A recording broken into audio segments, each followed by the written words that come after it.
Labdien, skolotāji! Līdz ar uzlaboto darba lapu pildīšanas funkcionalitāti daudzi no jums sazinājās ar Somas atbalsta komandu un lūdza izveidot iespēju darba lapu rezultātus importēt e-klasē.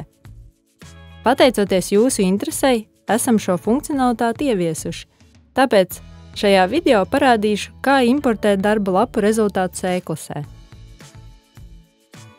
Esmu jau iepriekš uzdevusi skolēniem pildīt darba lapu vēsturē par viduslaikiem.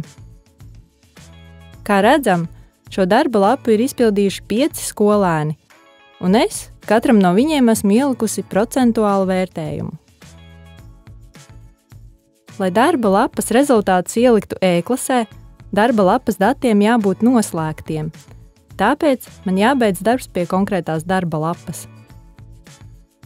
To varu izdarīt darba lapu pārskatā, spiežot uz pogas Beigt.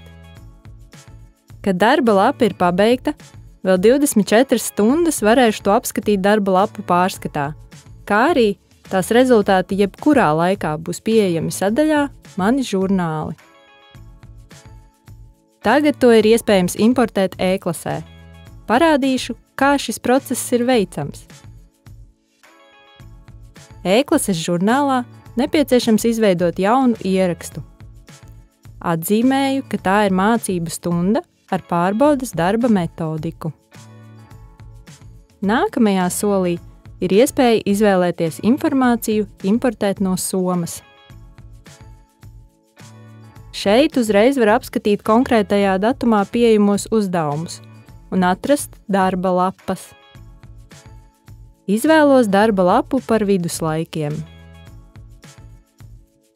Tā kā darba lapā ir redzams tikai viens ieraksts ar skolotāju kopējo vērtējumu, būtu ieteicams izvēlēties procentuālo novērtējumu, bet ir iespēja arī iestatīt ieskaitīts vai neieskaitīts, stap vai balles.